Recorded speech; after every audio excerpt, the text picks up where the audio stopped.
প্রিয় BA 4th এবং 6th সেমিস্টারের ছাত্রছাত্রীরা, আজকের এই ভিডিওটি তোমাদের জন্য অত্যন্ত গুরুত্বপূর্ণ। যাদের হিস্ট্রি SEC B1 সাবজেক্টটি রয়েছে, এই সাবজেক্টটি যাদের রয়েছে তারা অনেকেই রিকোয়েস্ট করেছিল যে স্যার আমাদের কিছু গুরুত্বপূর্ণ প্রশ্ন বেছে দিন। SEC B1 এবং B2 উভয় পেপারেরই অনেক রিকোয়ারমেন্ট এসছে যে স্যার সাজেশান দিন।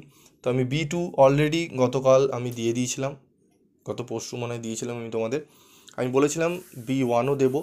তো B1 থেকে কি কি প্রশ্ন করবে সেগুলো বলবো এবং সাথে বলে দেবো তোমাদের কোশ্চেন প্যাটার্ন কীরকম হবে, ঠিক আছে, সেটিও বলে দেবো। তো দেখো, তোমরা দেখে নাও ইতিহাসের আমাদের সাজেশানটি।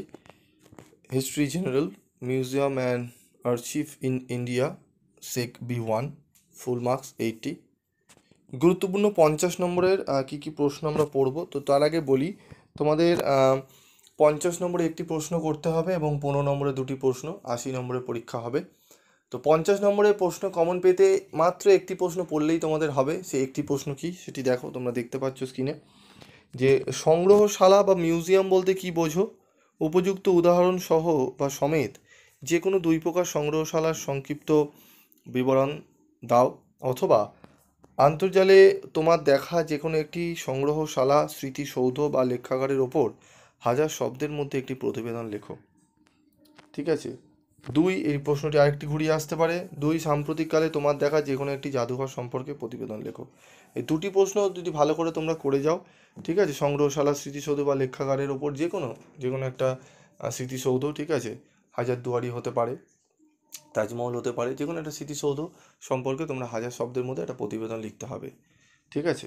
তো 50 নম্বরে তোমরা করে যাও, এবং যাদের মনে করছো তোমরা নোটস নেবে, যে স্যার আমাদের এই সাবজেক্টের নোটস লাগবে, তাহলে তোমরা যোগাযোগ করতে পারো। সামান্য রেভিনিউশনের বিনিময়ে তোমরা কিন্তু নোটস কালেক্ট করে নিতে পারো। আর তোমরা জানো 3rd সেমিস্টারে তোমাদের ইতিহাসের যে নোটসগুলো যারা কিনেছো, ইতিহাস, এডুকেশন, পলিটিক্যাল সায়েন্স, তারা প্রায় 70% উপরে নাম্বার পেয়েছে। একদম অনেকে কাজকর্ম করে, তারা বলেছে স্যার আমাদের হাতে সময় নেই, এক সপ্তাহ সময় রয়েছে, কিছু নোটস দিন।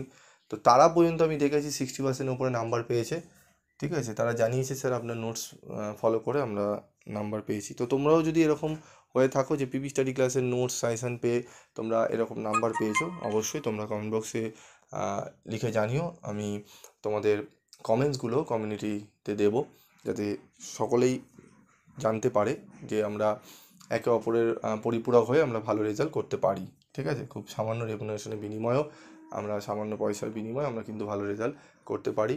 আমরা কাজকর্ম করেও, সারাক্ষণ কাজকর্ম করেও আমরা কিন্তু ভালো রেজাল্ট করতে পারি, এগুলো আমরা প্রমাণ করব। ঠিক আছে। তো দেখো, এরপর দেখে নাও গুরুত্বপূর্ণ 15 নম্বরের প্রশ্ন। প্রথম প্রশ্ন, ভারতের সাংস্কৃতিক ঐতিহ্য রক্ষায় সংগ্রহশালার ভূমিকা আলোচনা করো।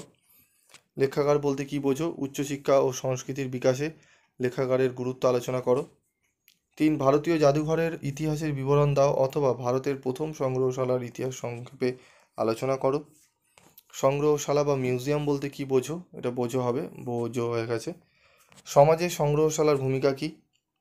সংগ্রহশালার যে কোনো দুটি কাজের বর্ণনা করো, যে কোনো দুটি কাজ সম্পর্কে আলোচনা করো।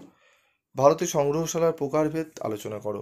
এই যে 7টি প্রশ্ন দেখছো 15 নম্বরে দেওয়া রয়েছে, এই 7টি প্রশ্ন ভালো করে পড়বে।